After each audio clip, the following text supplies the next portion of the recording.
Welcome back to Factory Sealed. It is March 6, 2016. My name is Eric Peterborough, joined today by Mr. Tom Brogan. Broforce. We've also got Mr. Daniel Brodus. Broforce. Ooh, I think we found the lack of manliness on the show. Is that your best manly American voice? Bro voice. Is it American? Bro force. Bro Force. Well, now you sound like Cedric and Bob. The legendary Dark Lords. Yeah, Cedric. Yeah, Tom, there's a video of me and Eric back in the day when we were playing Battlefield, and it's called Dark Lords and Crispy Nipples. We spent the entire video just talking in those Dark Lord voices. I don't think I could speak for about 3 days afterwards. That's back when neither of us were gainfully employed. We just did stupid videos every day, and it was a marvelous time. I might just go move back in with my parents so I can do that. Yeah, Crystal can support you, can't she? Yeah, it should be fine. Yeah, I mean, she loves the fact that you sit and play games all day. She'd be totally cool with that. She is, actually, because she gets to watch your telly, so she's fine. But heaven forbid, when I go to bed, the games go off. No, they don't. I play games for hours when she goes to bed. Turn the volume down. I have my headset. Oh, that seems like you've got it sorted. I do. Yeah. Good job. Congratulations. Thanks, guys. So, how is everyone? I'm great.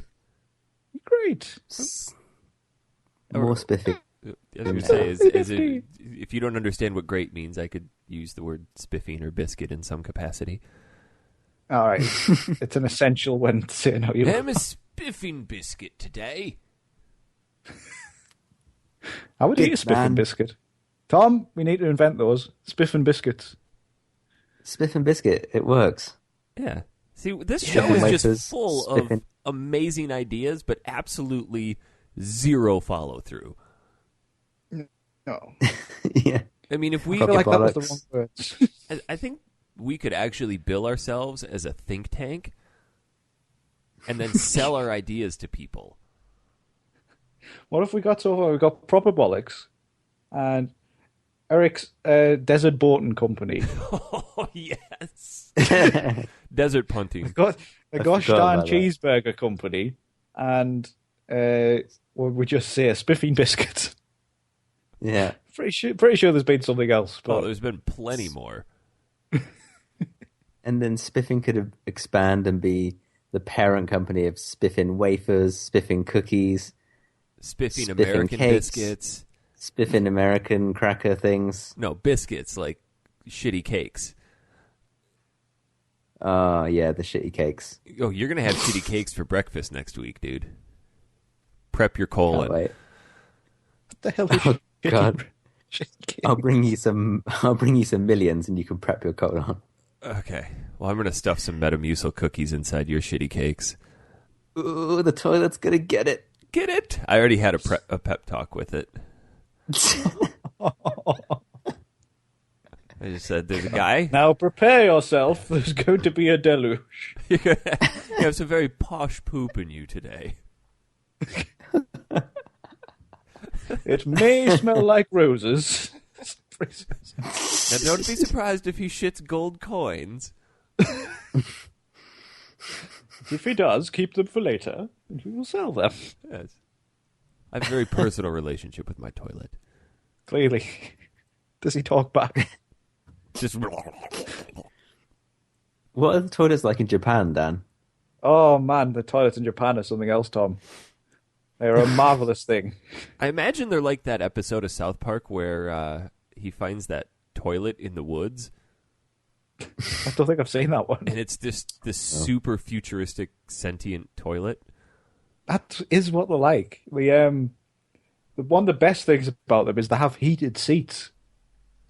So see, that would weird me out because if I ever sit down on a toilet and the seat is warm, that means that somebody else was on there just no, but it's not like really sweaty fat buttock warm. It's like nice and toasty warm. not like mildly uncomfortable warm with all the horrible congealed arse bits. It's nice. Oh, And and then they have a jet of water which squirts up your arse and cleans your arse. I love bidets. nice. I like that. And then one of the best ones I found was in like a public toilet that had a thing which plays like the noise of running water to drown it out when you're having like an epic shit. See, that defeats the entire that's entertainment good. value of the bathroom. I mean, if you're not in there making other people uncomfortable, you're doing it wrong.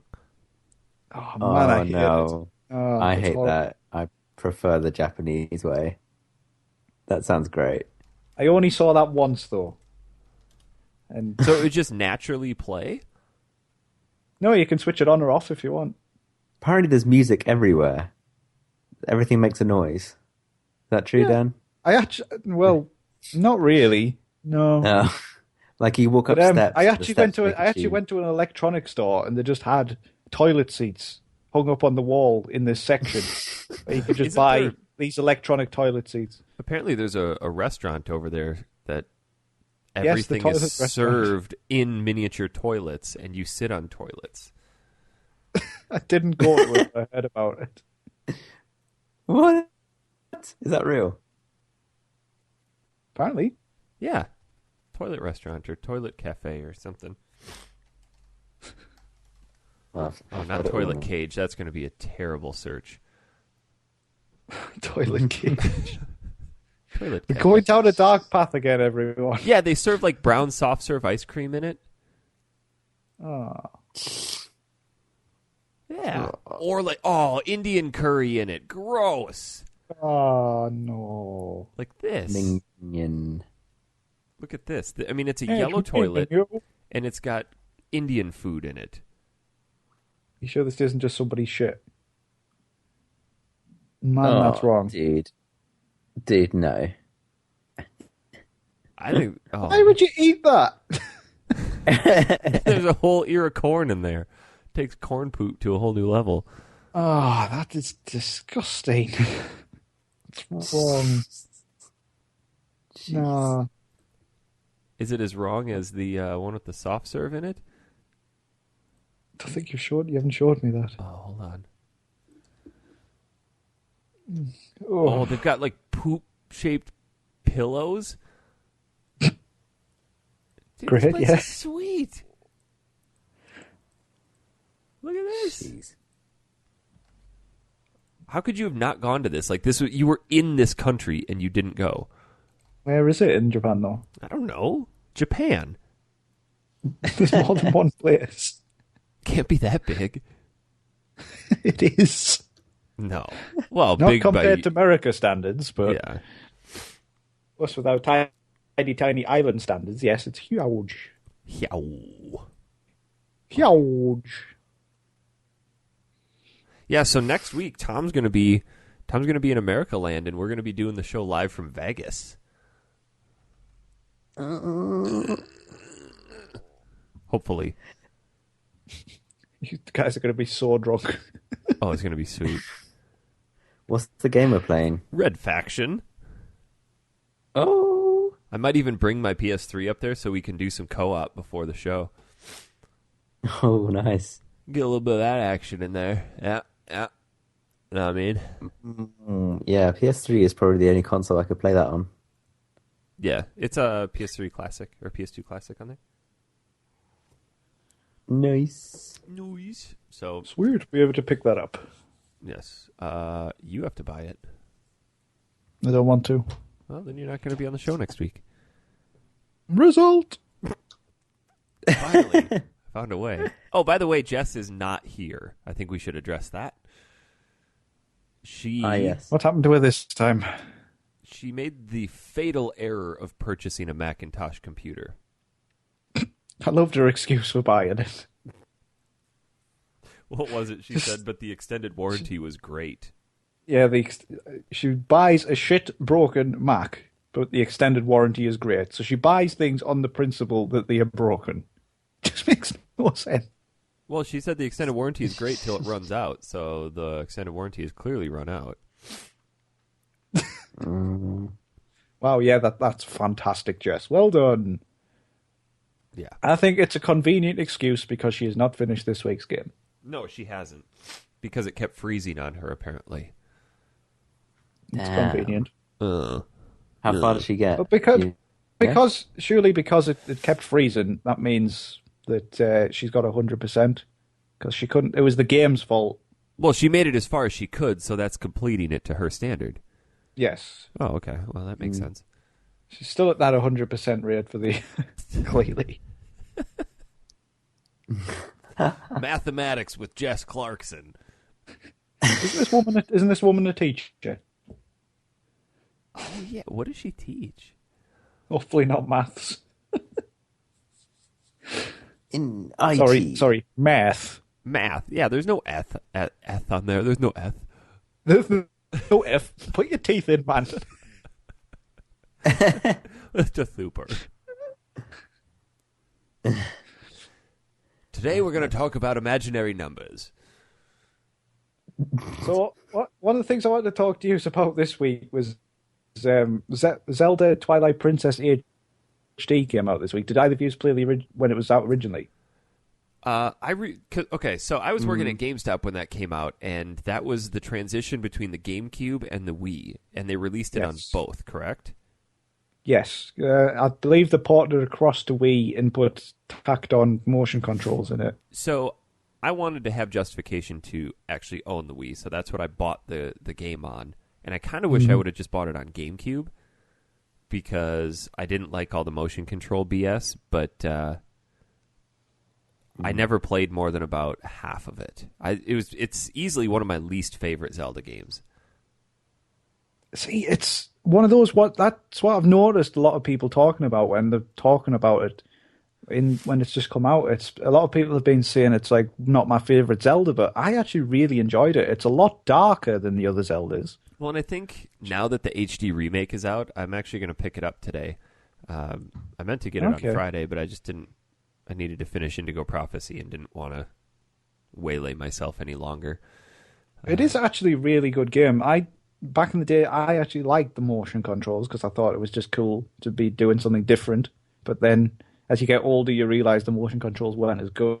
Well, I think you might be basing it off of your experience with Skyward Sword, where apparently the motion controls were super good. They were super good.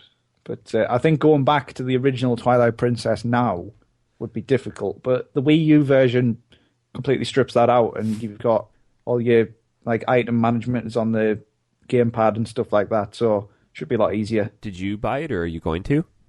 No, I don't think so. I might just replay the original. It's really interesting how they did the release on this because it comes with an Amiibo, and I don't collect a ton of them. I have a few. I try to get the rarer ones or the ones that are ones I'm personally interested in, like the Mega Man and the Shovel Knight and all the Yoshi ones. But I've got a buddy who owns every single Amiibo that's ever been released, and he likes to keep them sealed. So he didn't know that the game.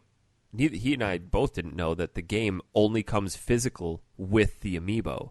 So that meant he had to purchase 2 copies of the physical game with the Amiibo to keep one of the Amiibos sealed. What? Yeah. Because he wanted to play the game, but he also wanted to keep the Amiibo sealed. Why did you just get them out of the box? Dude, some of them are worth a ton of money. But he's not going to sell them, is he? Yeah, you never know. He won't. He likes to collect them, so he's never going to part with them, let's face it. There's a few that are super rare, like the gold Mega Man one that just came out is easily the rarest one yet. What? Do they only do limited runs of them or something?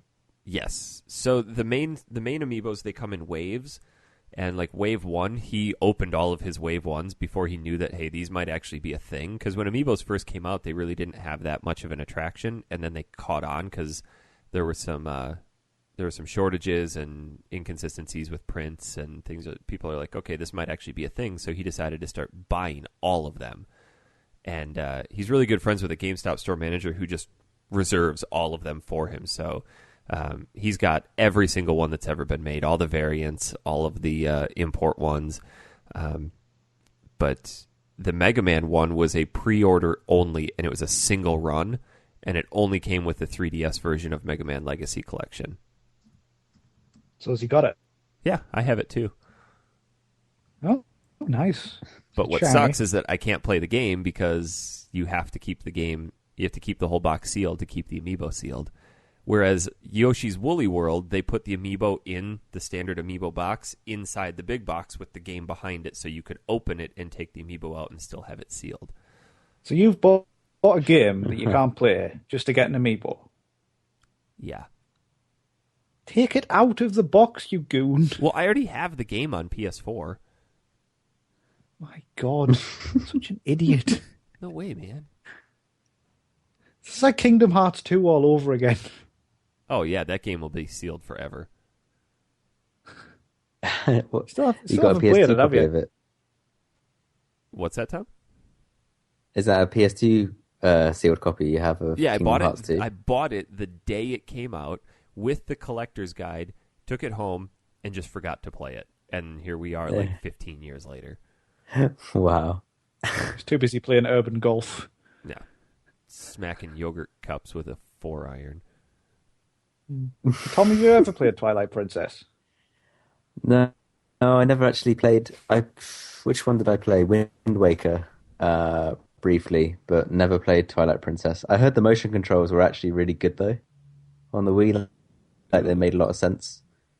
I would disagree. There was for aiming the bow and stuff, but not necessarily for the sword. That was just a lot of waggling. Well, you couldn't. Oh, okay. You couldn't not use the motion controls, right? You had to use them. I think so. And it was really cool for like the first 2 dungeons, and then you realize, crap, I have 6 more of these to go.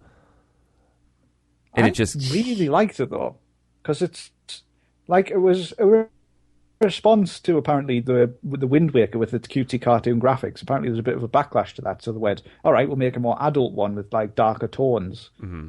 And it is a good game. I mean, it's got its flaws. From what I've read, though, it has some of the finest dungeons in Zelda history. Like the last dungeon apparently is supposed to be one of the best, but I just never got around to finishing it.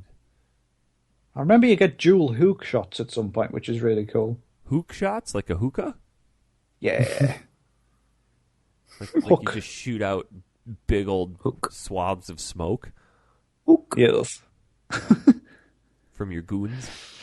Oh, you're a pedantic git, aren't you? It's fun and you know it. Yeah, it's great. I've gotten really, really big into Smash in the past couple weeks. I used to really hate on Smash Brothers. I just didn't understand it. And it's so good. I started going over to my buddy's house, same guy who buys all the Amiibos, and we'd always have 8-player Smash parties. And I just was super tired of always being the worst, so I went out last week and finally bought Smash Brothers and put in a bunch of time practicing, and I was over there playing with him and one of his friends who are both really good and was able to occasionally beat both of them now. So I'm starting to figure the game out and enjoy it, and it's actually a ton of fun. I enjoyed the one for Wii, but I don't know the Brawl one. The one for Wii U just doesn't interest me. I don't know why. I love it because it's got the 8-player Smash, it's got the downloadable characters, but the coolest aspect for me that's actually helped me get much better is the use of the Amiibos. So I went out and I bought 3 different Amiibos just so I could train. And when you put the Amiibo into the game to play against, not only do they level up as you play them, but they level up and learn based on your fighting style. So they'll actually adapt to the way that you fight and learn to counter that, so you are actually fighting a variant of yourself, and it forces you to get better. Oh, nice. Clever. So I bought Dr. Mario, I bought Mewtwo, and I was fighting against them, got them up to level 20 or something. Then I went out and I found 2 of the Link Amiibos, which are pretty rare. I bought both of them and opened one of them, threw Link into the game, and he, like, in one fight went to level 20. Just, it's like, okay, this is how good you are. Nice. So, I only ever played the N64 version of Smash Bros. I used to play that 4-player with my mates to death, and it was great. it's a steep learning curve. It really, really is. Well, it looks like it should be simple, but there's a lot to it. Yeah, Do you still there get is, actually, final yeah. smashes and stuff in the new one? Yeah. Oh, and there's some of them are so good. Like my favorite is, and I might be a little biased, but my favorite is easily Mega Man's. Of course. Well, it's I forgot awesome. Mega Man's in that one. Huh? I forgot Mega Man's in that one. Oh yeah, Is Sonic still in it? yeah. Sonic is really hard to use Because he's just super cool. Solid Snake Snake's in gone, it. isn't he? Yep. But they did a DLC with Cloud, and he is just such a good character. He's easily one of my favorites. It's because he is Cloud. Because he's Cloud. I kind of hope they put Shovel Knight into it. I think he would be a phenomenal Smash character. Is They've got an Nest in Amiibo, it? don't they? So Yeah, and I have no idea what the Amiibo does. they're doing Bayonetta. She's already out, and she's awesome. Oh yeah, and I think that's the last wave. I think they said. Oh, that would suck. Yeah, I think that was the last wave. Because I think you're a bit late to the party, my friend. Yeah, well, whatever. At least I showed up. to the Anyway, if party. you done it the Uncharted 4, I did. then have you given it a go on the multiplayer? Yes. What And do you think? it kind of reminded me how much I really don't like Uncharted's multiplayer. Fair enough. But you can grapple hook and Oh, punch no, it people was- from the air. It was fun to Yeah. play. Like, yeah, I'm playing Uncharted 4, and I walked around the single player tutorial of it. Like, this is going to be really fun. Like, I really can't wait for this to come out. And then I got into the multiplayer and just went, Man, did you both watch the story trailer of Uncharted 4? oh yeah. I nearly cried. It was so pretty. It was so nice. Wow. I think my mom is actually more excited for that game than I am. Nice. It just looks like something else. Naughty Dog just outdo themselves every time they make a game. So, It's just speculation. How do you think? Because they've said this is going to be the final Uncharted game. How do you think? What do you think they're going to do with Nathan? Do you think they're going to actually kill him off? Nope. They will I have think a they'll fake kill him out off. death, like Tomb Raider: The Last Revelation, but he won't die. I think it's going to be the only way they can definitively end this series, because it's titled A Thief's End, and I think they're going to really play on that because nothing good ever comes of that lifestyle. I mean, he's had Yes, his. but is it him that it refers to? Because let's not forget, in the original games, the Drake in the titles wasn't Nathan; it was Francis Drake. Yeah, So but that was There you also a go. play on it becomes his fortune too. yeah, but I think it's more. I think it's more about someone else rather than. Could It's be gonna- his brother. His brother's in it. So It's going to You be look at the sad front- to see the credits roll on that game and know that a franchise is over. do you really Yeah. think so? But I don't think that Naughty Dog want to make another one. Like, they probably want to do something else now. Naughty Dog I will mean- probably not make a new one, but somebody else will. Oh, I hope they don't. I hope they don't pull a Halo and dish it off to a different developer. That would just kill it. No. I know that you can't Yeah. take an IP like that and give it to someone else. I think they've recognized, like, okay, this series was good for us. It really put us on the map. Let's put it to bed. I think even it's like- almost inevitable to be a sequel to The Last of Us. Yeah, I'd be okay with. Well, no. I don't think I would. Diff- I don't think I would. No. Only if it was different characters entirely. I mean, there's a lot of stories you could tell in that universe. Yeah, as long as Yeah. it wasn't Ellie and Joel. I think it'd be cool if they took Joel some and Ellie. characters that Yeah. Ellie and Joel intersected with, like the guy and his son, like tell their story Mhm. and how it intersects Yeah. at that point, and then it branches off again. But Yeah, could you that'd not be like good. have a time jump or something, like further in the future or something, where it's Ellie and Joel's son or something? Ellie and Joel's Still like, too well, close. not them necessarily, but I was gonna say, wait a minute, Dan. He's like 50, she's 12. and she's a lesbian, right? I think it's loosely implied, Okay, but she's 12. Um, Why are we thinking about that? No, stop don't it, guys. Come on. it was in the DLC. I'm just saying. I don't think it. No, that was just her best friend. Yeah. Girls Okay. at that age have friendships of a different caliber than guys at that age. Like, Guys don't go to slumber parties and sleep in the same bed with each other. Do they not?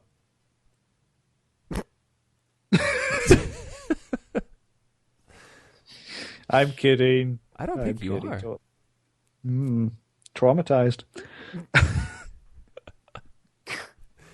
I think it will be the end of Uncharted. At the end of 4. Even just look at the box art, it looks so dark. The game in tone, it looks completely different to the other ones. And then in like 10 years, they'll get to do a gritty reboot. Yeah. I love how much the characters look different as well because of the gap between the generations. I'm so happy that Sully is still in it. He looks so old. Oh, yeah.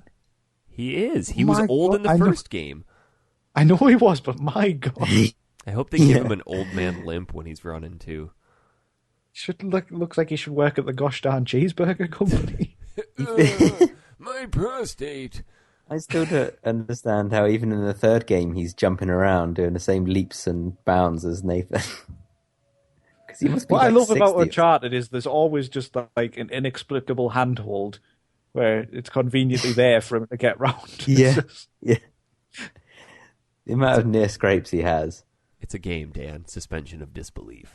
I know, it's just like Uncharted 3 where they really dialed it up to extremes, where at the end on the boat, where the entire city just basically gets swallowed into a big sinkhole of quicksand, and he's just jumping across the most illogical handholds in the world. Wow, it's great. Good stuff. What? Oh, I finally started playing through Pokemon this week. Yay! Actually, I just finally threw some real time into it yesterday. Pokemon Red. Did you pick Charmander? I did, and I'm kind of wishing I would not have. Charmander's the best, man. Well, I know, but it's making that choice is making the first gym trainer super difficult to beat. Is that the first one? What's the first one? That's Brock, and he has the rock Pokemon. Oh, he has Geodude. Oh, shit. Yeah. You need grass Pokemon. Yeah, so now I need to spend a ton of time running around either leveling up a Rattata. No. No, just catch a grass Pokemon. You need to get a Caterpie and evolve it into a Butterfree. Oh, yeah, go into the bug area. So explain evolving it to me. Just playing with them, they'll evolve naturally? Well, that one will, but bug Pokemon evolve quicker than any other Pokemon, so it won't take that long.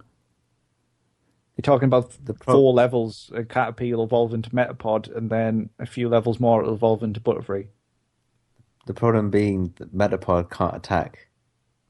So you'd have to send him out first and then change. It can attack, it just learns Tackle or Harden.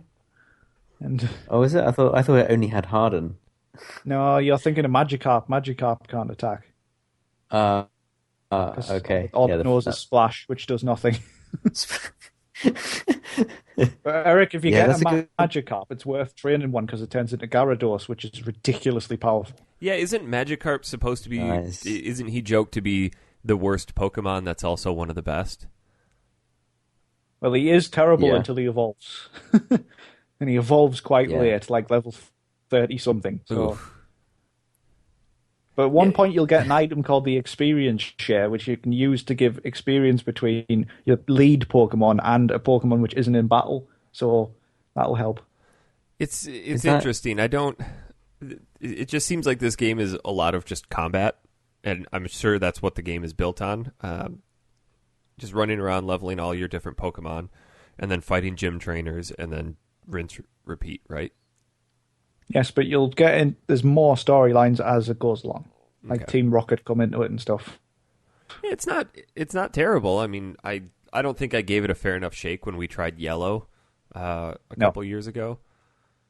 But I think this is a good one to start with because you'll get the basics. But if you played something like X on the 3DS, which is really good, you'll really enjoy that.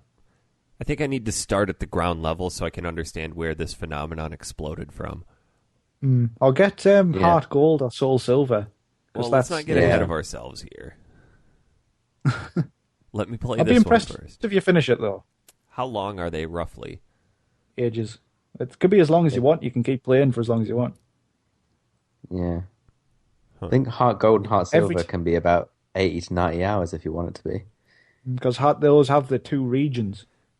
Yeah. So I think this one will just be a game that I play in bed before I go to sleep. Just throw 20, 30 minutes into it each night. And it's going to take a while. Mhm. Well, I'm not in a rush.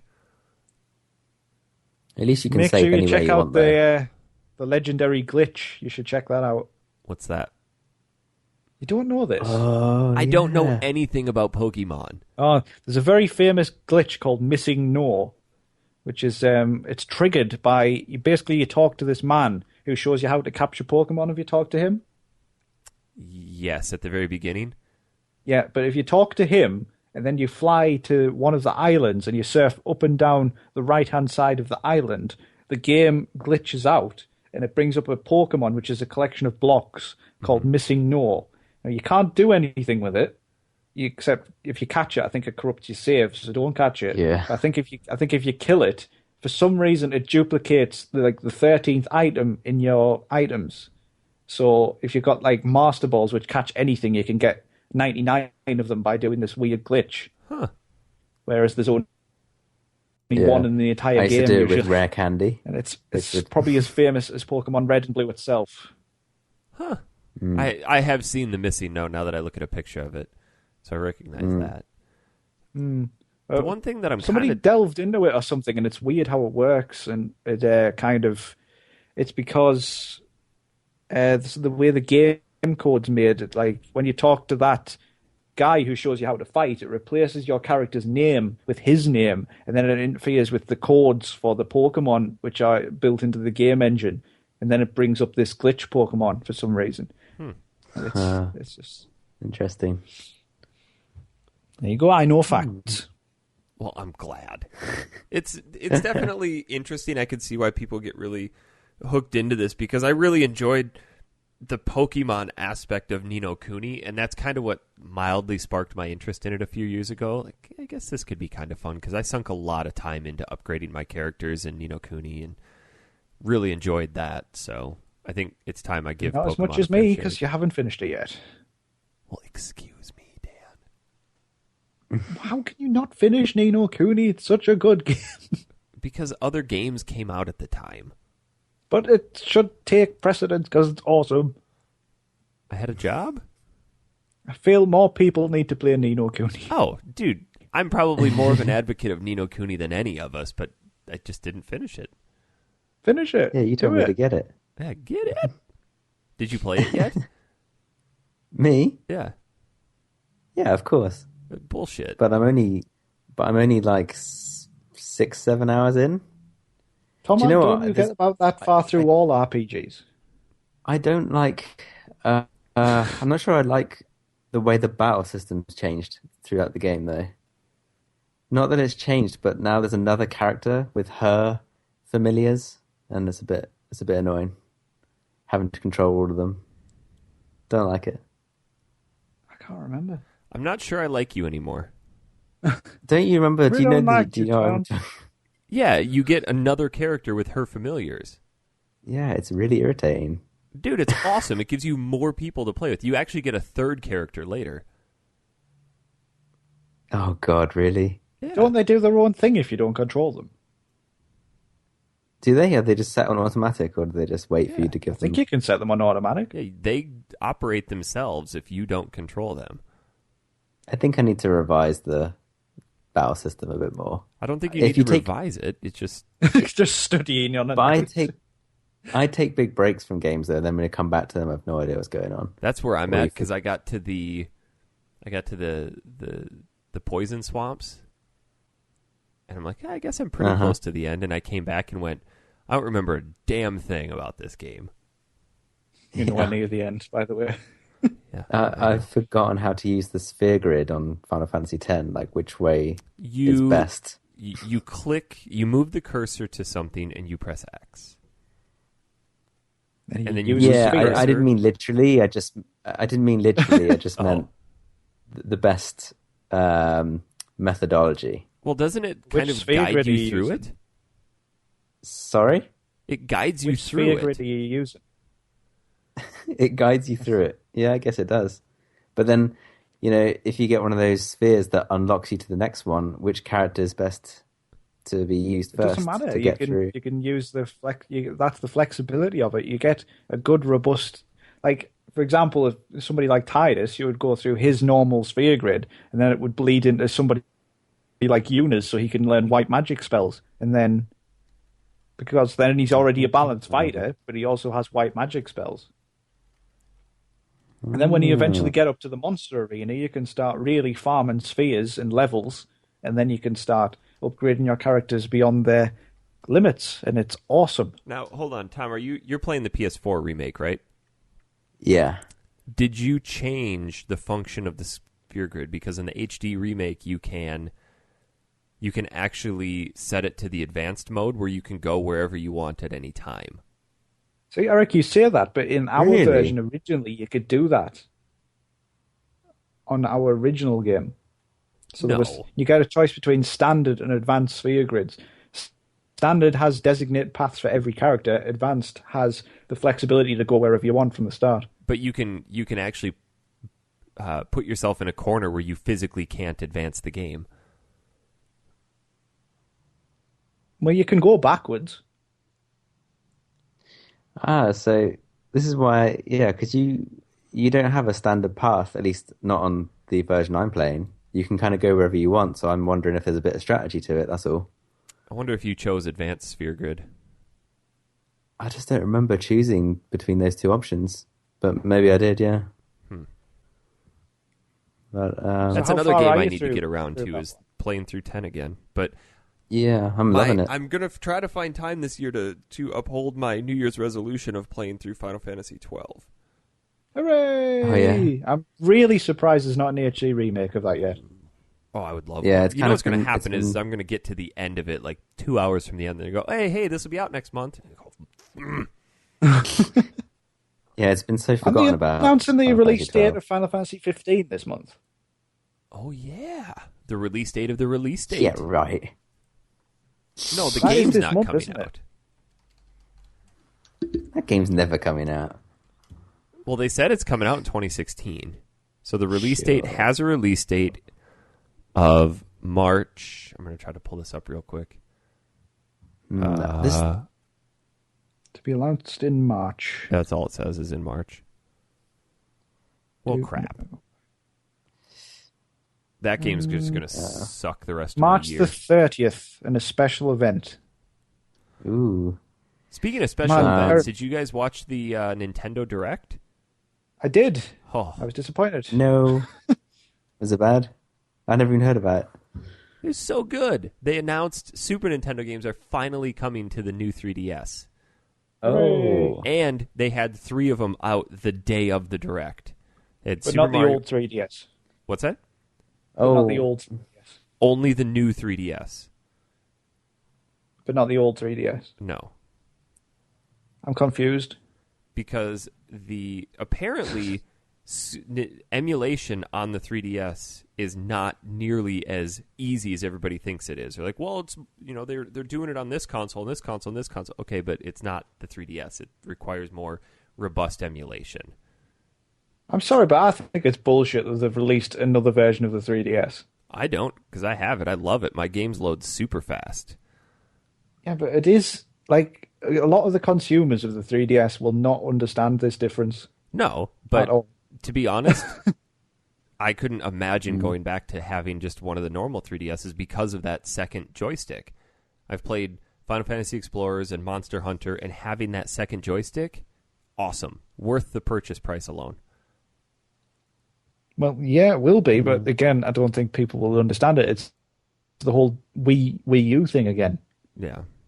It's just Nintendo have got wrong. So I'm hoping when they announce this NX console, it will just be called something like NX and not just like Wii Poo. The Wii Us. I wouldn't be surprised. They just need to have a clean slate and just do something else. Apparently, the new console is going to be a hybrid between a handheld and a actual in-house console. I'm looking forward to it. I I'd hope be that up the for Wii that. U was just a stopgap between the Wii and their like super powerful Ultra console. But then again, that's what we thought the Wii was going to be between the GameCube and whatever they had coming out. But So yeah, I think they'll take Zelda and port it over to the new console. I can't see it. I can see it coming out on Wii U, but I think we're going to have Twilight Princess scene again where it comes out in the new one. well, there was a rumor floating around. There have been a lot of leaks coming out of the Nintendo Treehouse lately, and all of them, well, I shouldn't say all of them, but a vast majority of them have been true. Like the Super Nintendo games coming to the 3DS, the naming conventions for the new Pokemon games. So there's a little bit of credit to that rumor that the NX is going to be out in June. June? Yeah. Wow. Jeez. So they're going for an E3 announce and release. Oh, God. Well, hopefully they don't pull a Sega Saturn on that and go, all right, here it is. And by the way, it's available today. And just tank themselves.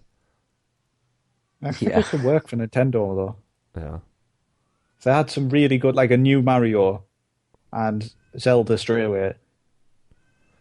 That game would sell like crazy. Yeah.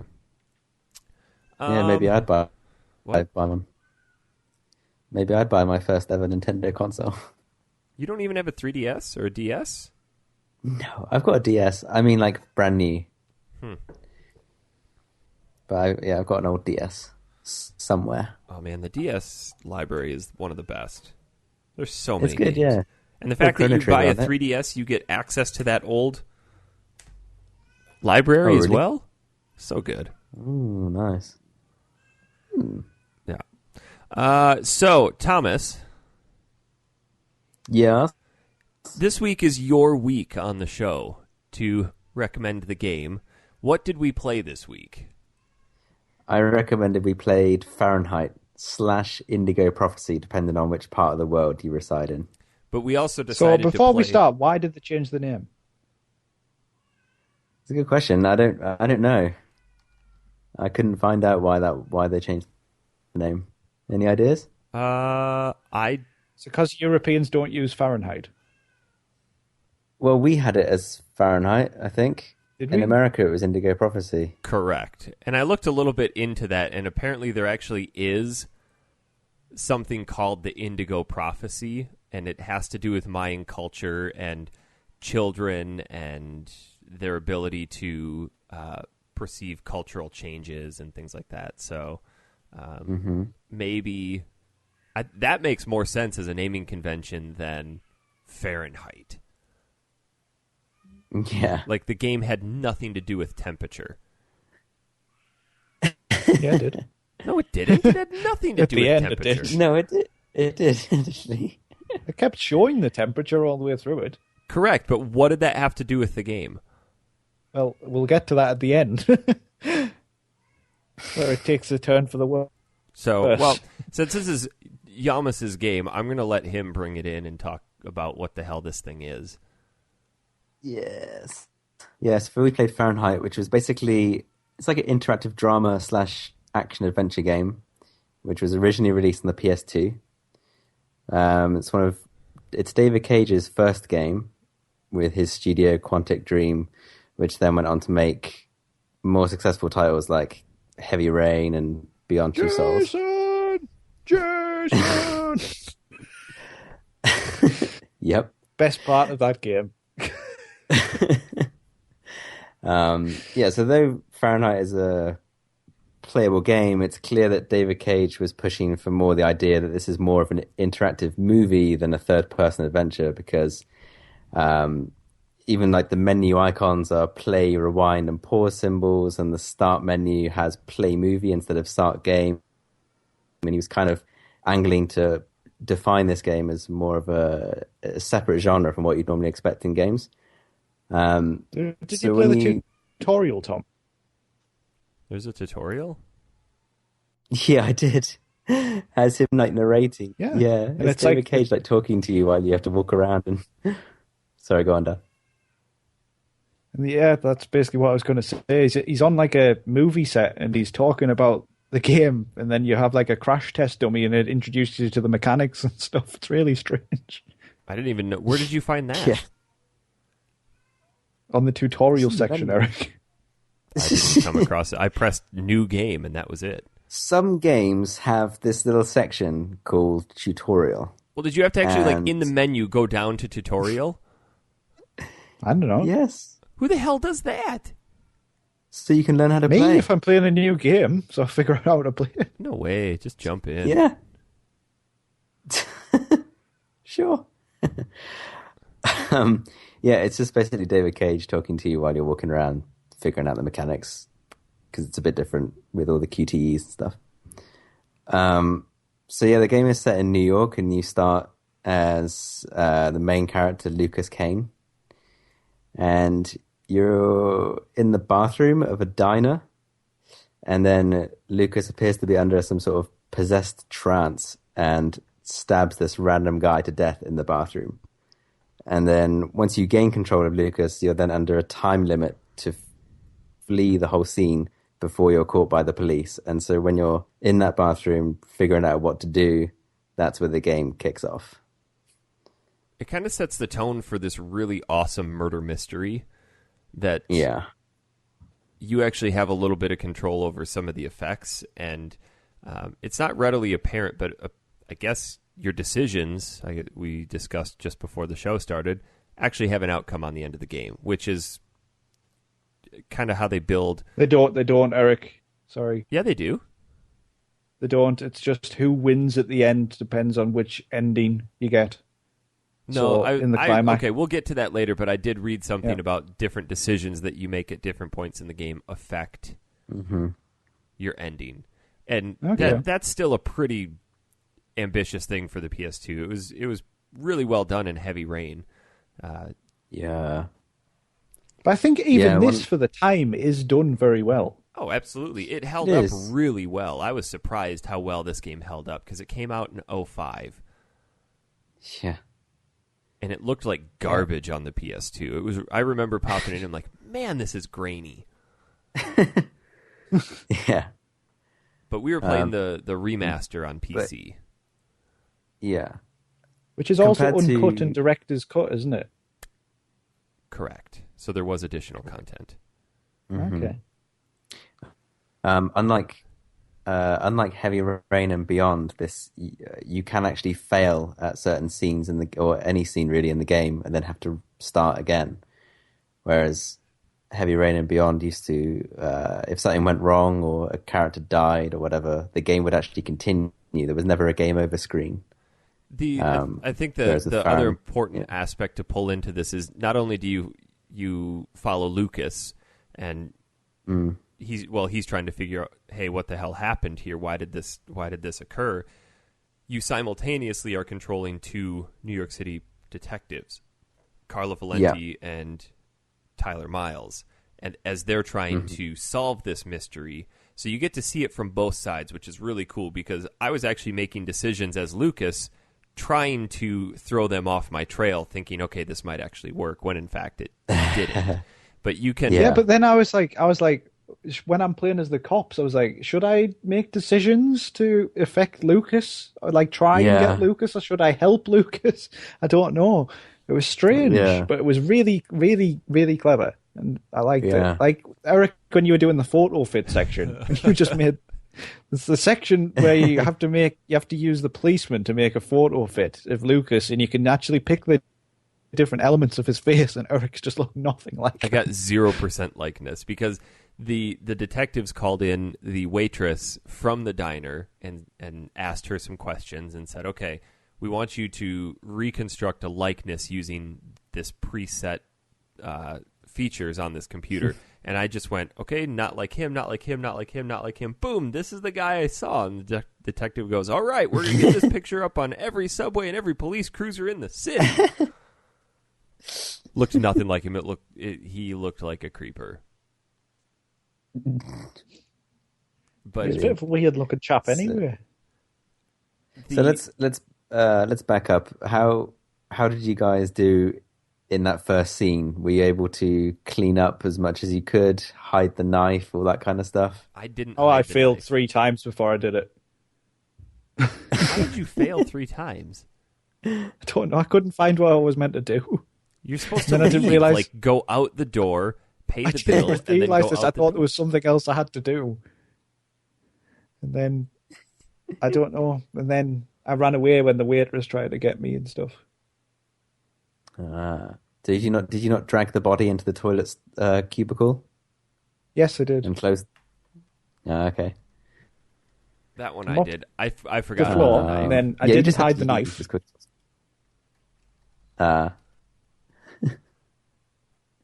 I think you can just simply hide the knife and then wash your hands and make a run for it.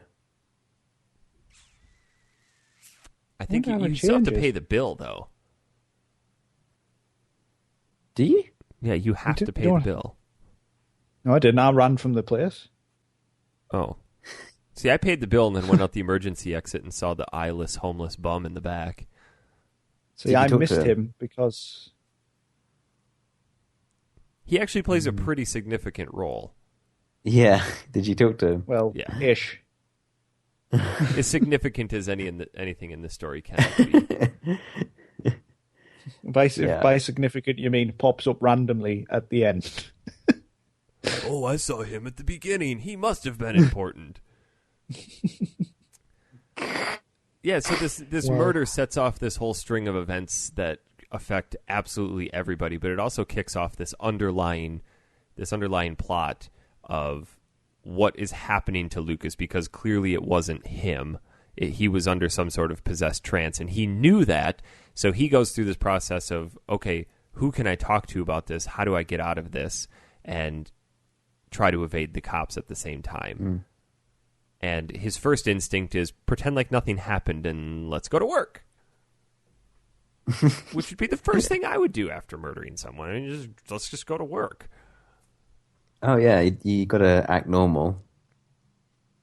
You know, with your think- bandaged arms. I think we should talk about the mechanics and how the game plays for a minute, because that's the one part of this game that didn't necessarily hold up the best. There's a lot of camera angles. They're all static for the most part, and depending on where you move, the camera will rotate around you, but the controller will not adjust to accommodate that camera swing. So sometimes No. I'm pressing right to have my character go left just because the camera swung around. Yeah, that happened to me a lot as well. There's, of course, the stupid quick time event where it's just, I was randomly in the middle of it and it just suddenly flashed up, get ready, and I was like, right, what am I getting ready for? And then it put 2 like coloured circles on the screen and they started flashing at me, and I was like, what's happening? Fail! And then eventually in the next times, because this happens a lot throughout the game, and I was like, oh, you use the analog sticks, I see. To depend on which color flashes, it's just a bit daft. Sometimes that worked really well, because it was like 2 miniature games, as Simon says, and they're actually I think they're difficult unless, like, if you're looking at one of the circles, if you're trying to jump back and forth between the two, you might not be quick enough. So every time those popped up, I would just kind of glaze over and just have my whole vision go to peripheral, so I would just catch both of them at the same time instead of trying to jump back and forth between the two. What I found was interesting, though, was like some of them were super fast, some of them were super slow, but some of them you could actually miss bits and it would still work. Or you could hit it incorrectly. Yeah, you were and I allowed was a just few mishaps. but sometimes you weren't, like for certain ones.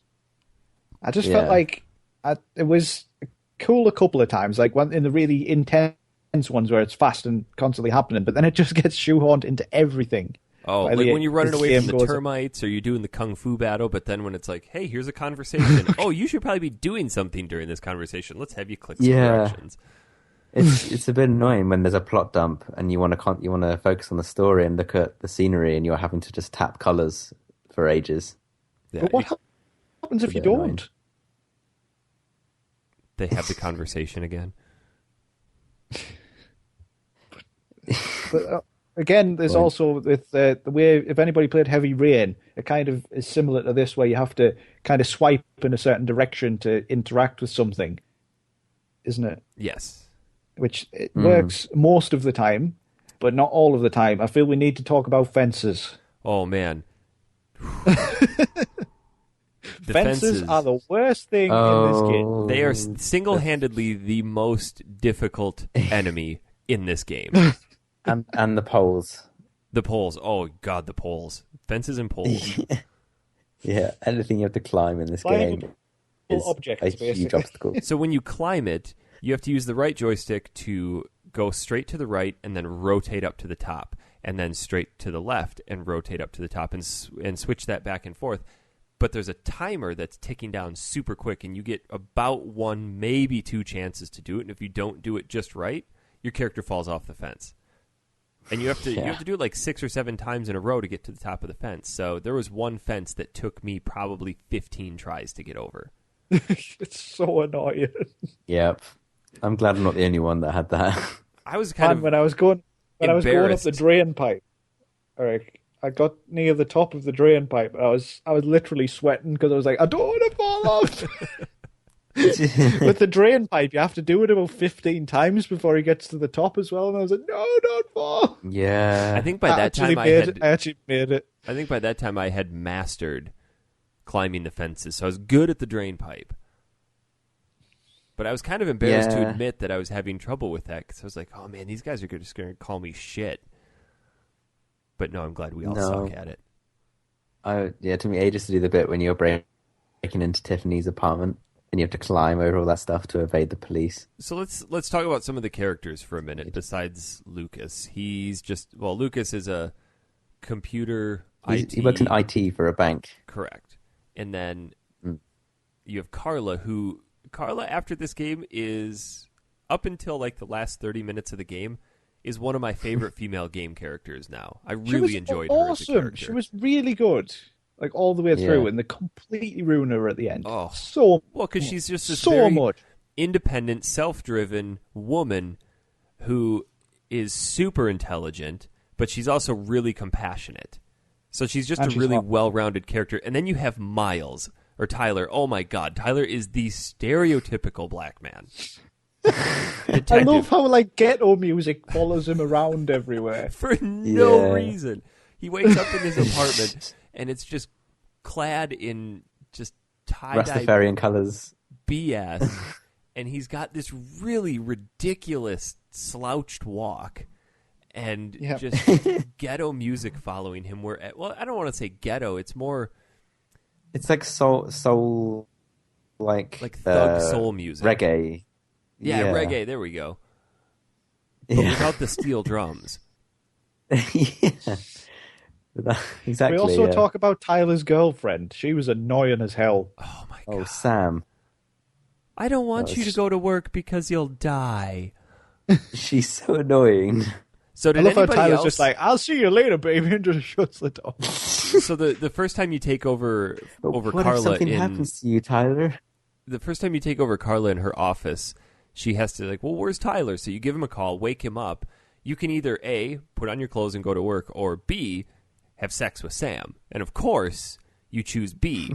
And then it cuts back to Carla, and for like 5 minutes, whenever you try to call Tyler, it just gives you this panning camera of like moans and groans and just some like Barry White music in the background. I didn't actually get that. Really? No, I must have picked the wrong options. Did you not do her? Don't think so. I found her annoying, so I just left. She was asleep. She was still annoying. What's this woman doing in my bed? Didn't like her hairstyle. She looked like a little boy. She's a little pixie. That's so funny. She's no Carla Valente. Tyler was definitely a very one-dimensional character. I didn't really enjoy him. Yeah, there wasn't much more to him, to be honest. I feel like there was no resolution to his story. Well, and it was so stereotypical. This guy grew up in the hood and on the streets, and I found my salvation in this, and I've finally discovered who I am as a person. I've got this girlfriend who it's a typical police wife trope of, oh, I'm just terrified that you're going to die today at work. And it's like, okay, I understand that, but that story arc is way overused. Yeah. It was too needy. I did not enjoy playing as Tyler. Every time I had the option to stay as Carla, I'm like, I'm just going to stay as Carla. Yeah, Carla or I Lucas. feel like he was just kind of shoehorned in for the sake of it. Well, she needed a partner. He just didn't really need to be there, I don't think. Yeah, I agree. A lot we of his also scenes had- were throwaway and didn't have that much effect. Like the one where he has to go to the bookstore. What's that about? Oh, yeah, this old dude who specializes in really old books can't find a book himself. How do you find that book? I couldn't get it. You take the book that you have, and on the bottom floor, in the back, there's a table with a magnifying glass. And I got that. You're trying to find a book that's in the same series as the one he gives you.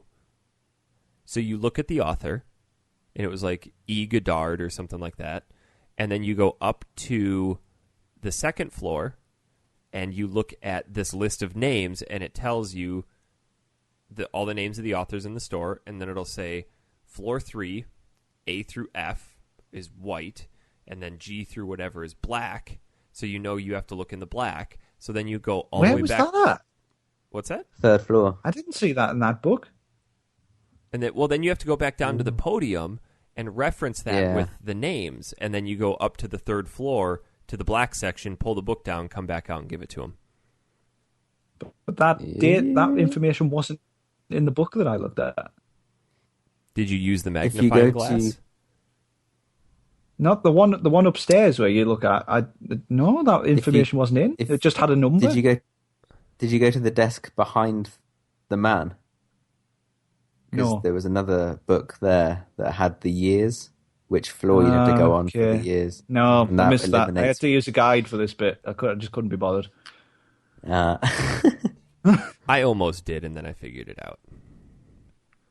Yeah. There's some very narrow windows for interacting with certain things on this game, so occasionally it can be missed. It's true. You also have Marcus, Lucas's brother, as a character. Oh, the priest who he confides in. Yep. And says, hey, I killed someone. Yeah. And same goes for Tiffany, his ex-girlfriend, I believe. Yeah, they never really expanded too much upon what happened between those two. Yeah, that's why... I mean, there's this scene when, she calls Lucas while he's at work and says, "Hey, can I come over and just get the rest of my stuff?" And Lucas is like, "Okay, no worries, come by this time, I'll be home." And then there's that whole scene where she comes over and you have to, you can do things like offer her a drink, talk, play the guitar for her and all this kind of stuff and then you get the boxes for her. How did that scene play out for you guys? I got her some gin, gave her boxes, and said, "See you later." I tried to kiss her and she didn't like it and nicked off. Oh, yeah, I think I did that too. Oh, okay. So my scene got to the point where play guitar and then it was either kiss or bye. I chose kiss and then ended up with a sex scene. What? Hooray! How did you get that? Not just the normal sex scene, an interactive one. How did you where do I had that? to use the mouse to click and drag and then QuickTime events. How did I get that? Oh man, how did I miss this? Yeah. You have to, I don't know, like you offer the gin. Did you keep offering her gin? No, no. You have to not have any gin yourself or any pills. Play guitar and do really well. Like get all, don't fail any of the QuickTime events. Mm-hmm. Gin and guitar, way to a woman's heart. Exactly. I think that was all I did. I'm pretty sure that was all I did. So yeah, guitar makes the you missed out on that scene. Huh. Man, I'm really disappointed now. Yeah, you have to play through that chapter again. You told me that there was that scene, and I thought it was coming later when I broke into her apartment. That's always the way. That sounds so wrong in the way you said it. Probably should have prefaced that. Yeah. She's fine with him being there, by the way, once he's in there. It's okay. Oh, yeah, it's all good. We're all friends here. The story doesn't take too long to really delve into, okay, something more is happening here, and there comes a point where things start to take a turn for the paranormal, and that's when you go meet Agatha, correct? Yes. Agatha, yeah. So Which, I forget, how did he find that you should see Agatha? Marcus recommends. Yeah. Okay. Yeah. And Marcus Agatha gives is Lucas this a number. old lady who is kind of a seer, and she's the only person She's a who holds spiritual medium. Yeah, this lady who kind of holds potentially the answers. There is one overarching element that appears quite frequently is a crow. You know, when you're committing the murder, there's a crow in the window, and then as you're running away, there's crows everywhere that you see just kind of subtly in the background. And you get to Agatha's house, and she's got crows in cages. So that might have been her way of keeping track of you, or it's just I didn't really put that together. I think that's just another plot that doesn't get resolved, to be honest. There's a lot of them. Yeah. But she tells you, she's the one. She lets you have a vision where you can see what happened in the diner, because Lucas has no memory of what happened in the diner, so she takes him back through his memories, and he gets approached by this guy who nobody else can see for some reason, and this guy kind of possesses Lucas and sends Lucas into the bathroom to commit this murder. What's interesting about the murder is, though, it's very specific, and when every person gets killed, they get killed in a certain way where they get stabbed 3 times around the heart, which severs every artery around the heart. And so the murderer carves a double-headed snake into their forearms before they do it. Yes. And the murderer normally kills himself afterwards. But Correct. Lucas didn't. Yes. But Lucas has some sort of power that prevents really him from... What? This is where it gets really dumb. Yeah. Okay. How do we even go forward with the... I've got this. I've been thinking about this. Okay, let's hear it, Dan. Right, well, it starts off as a really intriguing murder mystery thing with, like, slight paranormal elements, and then about 75% through the game, just all logic goes out through the window, and then before you know it, Lucas develops, like, crazy supernatural powers where he can literally do super backflips and kick police officers in the face, and then he jumps on a helicopter and somehow lands on a truck and then does a backflip onto a moving train, and it came out of absolutely nowhere. It was just, I was so surprised by it. Well, because up to this point, you had been evading the police, and it was really cool to try to cover your tracks. I mean, Tyler comes in and tries to question you at work, and you've got pieces of evidence in your office, and you start to have these premonitions of, like, what's happening. So Lucas actually knew that the police officer was going to be coming to question him. So you have a finite amount of time to hide certain things in your office. So if you can hide your pen, you can hide that slip of paper, the book, then Tyler won't really have anything to go off. If you don't, you leave, go to the bathroom, he picks some stuff up from your office, and that becomes evidence that you can use later in the game to link Lucas directly to the murder.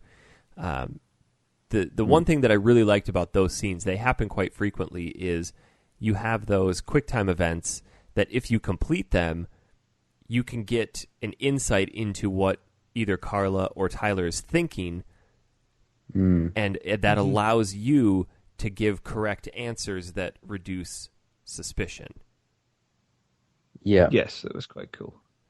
I didn't say that. That's one of the things we haven't talked about. Every character has a mental state, which can be decreased or increased depending on what happens.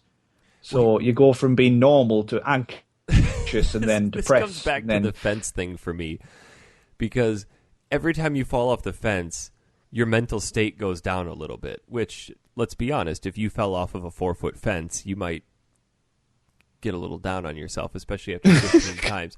So this scene was almost immediately after I had done that huge backflip onto the moving train off of a helicopter thing, and now I'm trying to overcome a fence, and I hit wrecked status, and the game ends. And every time the game ends, Lucas goes, and that's how my story ends.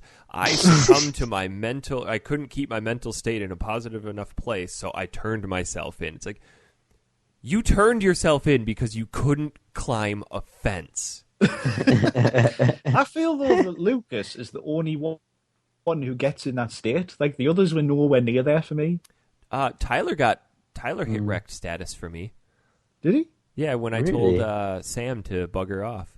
Oh, see, I was just above wrecked. Oh, no, he totally hit wrecked. I left. I said to Sam, I'll go with you. So is that where Tyler's story ended? For me, yeah. Huh. I'll be interested to know what happened. I told her to piss off that bitch. That bitch can bugger off. She's so annoying. Because I didn't want to control Tyler anymore. So I just thought I'd send him off. But even if you don't, he doesn't appear again. Yeah, so it makes no sense. Oh, does he not? He ends. There's no resolution to Tyler's story at all.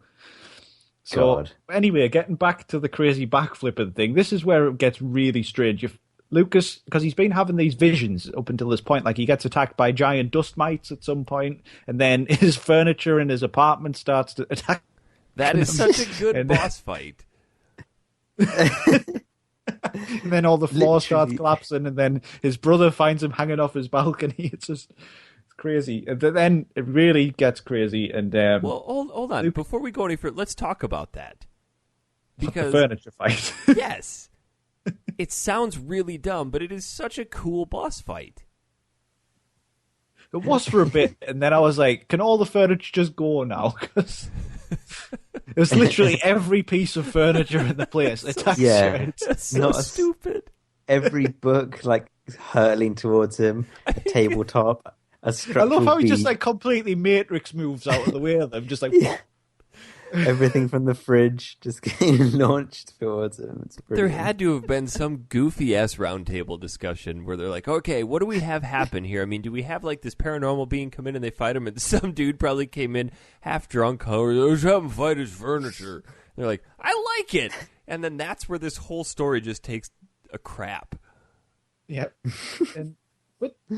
Then there's a scene where Carla and Tyler come to his apartment, and for some reason there's loads of demonic symbols everywhere. Like, where did they come from? They explain that later. Did they? Yeah. The Orange Clan and the Orange Clan went there. We'll get to that later, too, but the Orange Clan... Well, best name for an evil organization ever, by the way. The Orange Clan, not to be confused with the Purple Clan, showed up and planted that evidence to make him fit... more of suspicion to like, this is our murderer because of this, and this. Mm. Right. So who are the Orange Clan, Eric? The Orange Clan is this super powerful group of people that are apparently the secret leaders of the world.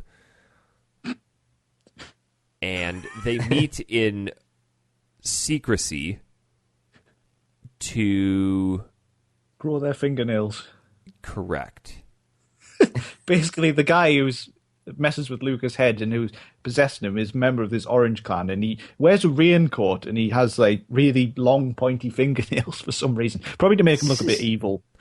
and then you find they have a weird kind of flash. Well, anyway, Lucas, through viewing the TV in his girlfriend's apartment, sees that this because Agatha tells him there's something to do with the Mayans, and then he sees about some expert in Mayan law, and he goes to a museum to see him, and then he finds out what all the sacrifices are about.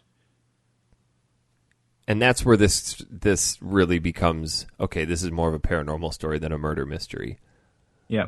And basically the whole concept of it is that there's been this oracle who lives for thousands of years, and they need to make regular sacrifices using a proxy to kill an innocent person as the sacrifice. So the Oracle takes control of just a random bystander, and in this case, Lucas was that bystander and killed someone, and that was the sacrifice. Yes. But then they introduced the concept of the Indigo Girl. Oh, the Indigo Child. Well, she's a girl, so naturally, yes. And that's where the game in North America gets its name, because there actually is such a thing as the Indigo Prophecy, about these indigo children who are born with the ability to adapt and overcome to social change. That's as much as I really cared to read about it, and it's the gist I got out of it, because it's just a bunch of hoopla. But Lucas now is tasked with finding this Indigo Girl and protecting her to prevent her from being captured by the Orange Clan, who would use her to completely dominate the world because she has all power. Apparently. Yeah. Apparently so. So Lucas goes to an orphanage, runs past the reception desk to the lady. The lady just says, "Hey, you can't go in there, man."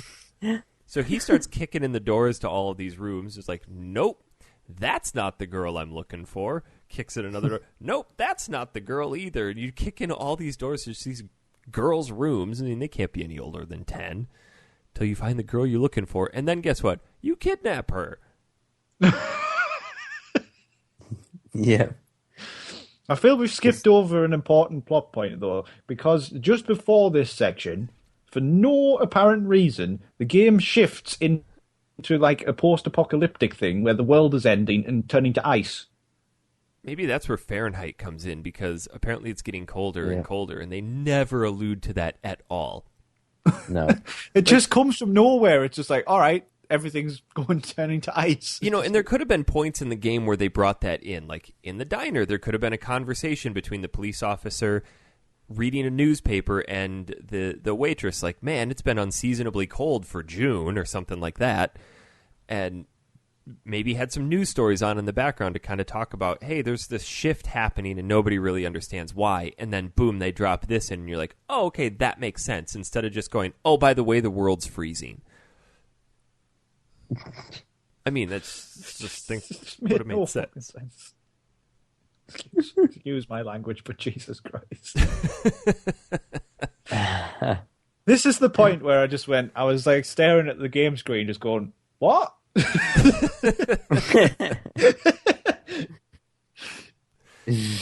Because now this oracle goes around and he discovers that Lucas can't be controlled because Lucas can overcome those powers.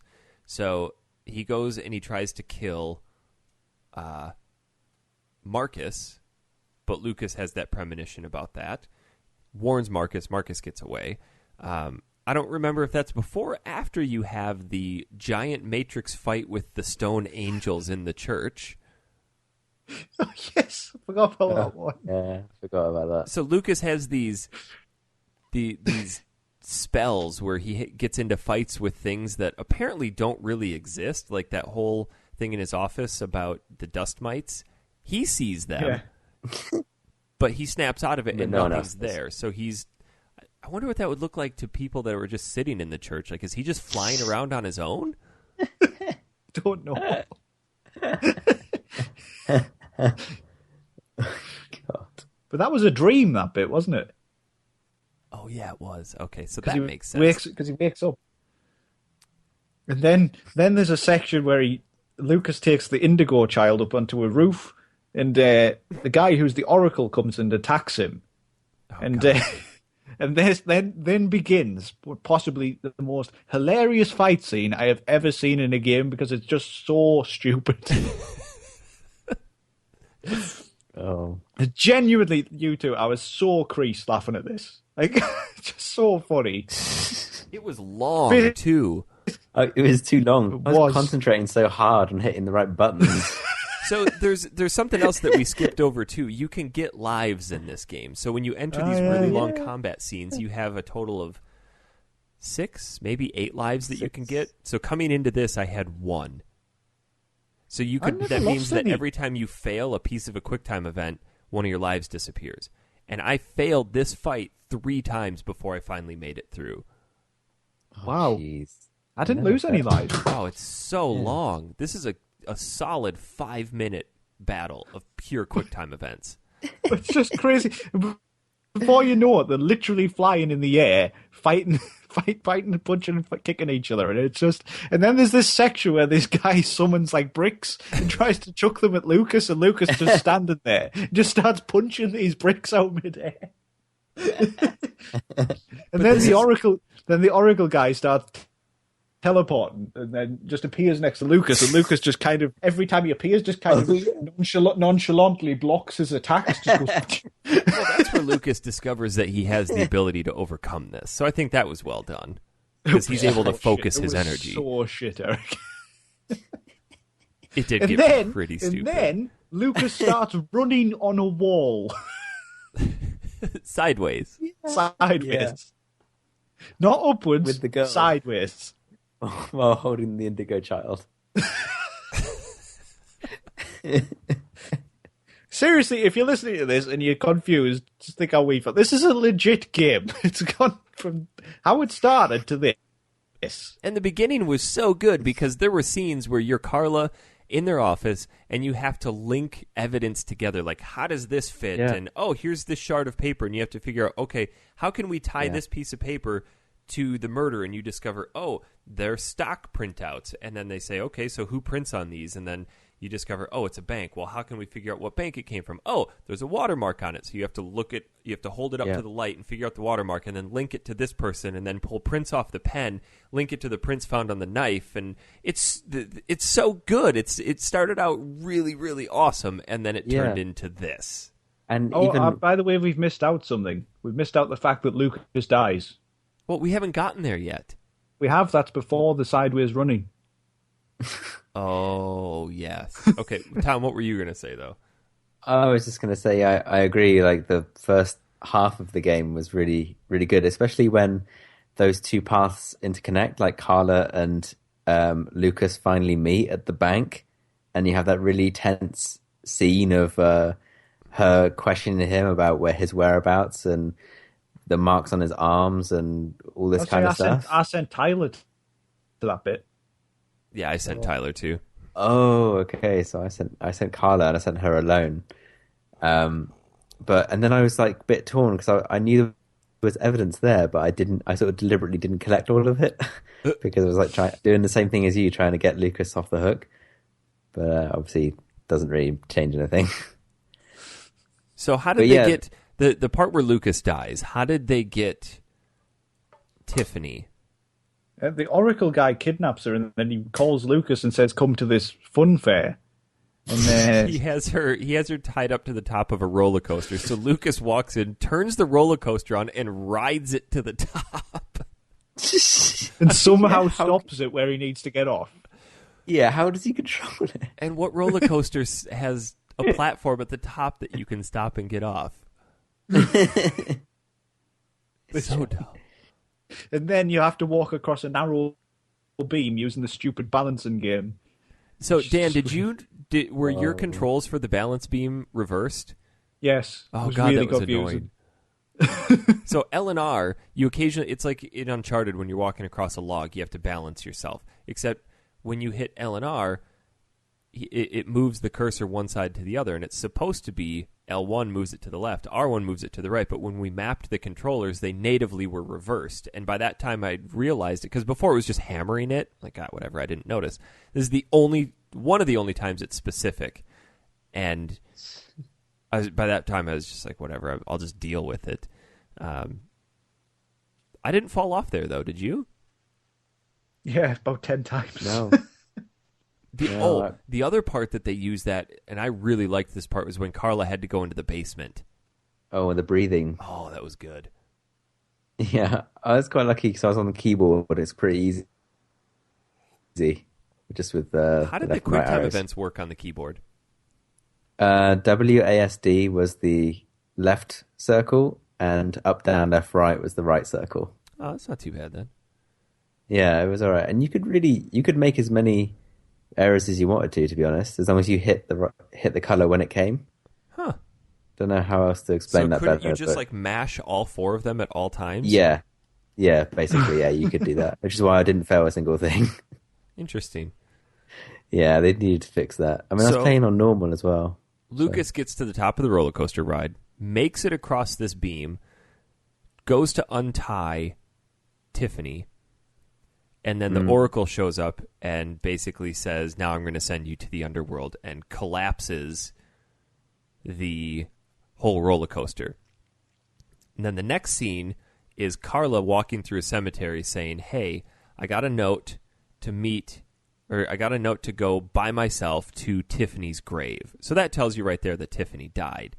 And Lucas shows up, and he's clearly different than he was before. Very gray, pale, and the first, you don't really make much of it. You're like, okay, maybe some time has passed. But Carla makes a comment that actually tipped it off right away, because they don't explicitly say, hey, he's dead. But they're outside in the cold, and you can see the air coming out of Carla's breath or the breath freezing in the air as Carla's talking, and she makes a mental note of like, why isn't there any cold air coming out of his mouth? It's like as if it was already cold. Oh yeah. And that kind of tips it off, like, okay, he's dead. Yes, but he's still walking around, of course. Well, and you still don't know when he does this kung fu battle and running on the walls until you get back inside with the Indigo Girl, and Agatha, who is supposedly murdered, shows up. And she tells you, hey, Lucas, in case you didn't notice, you're dead. And here is a point where you can actually make a decision that affects the ending of the game.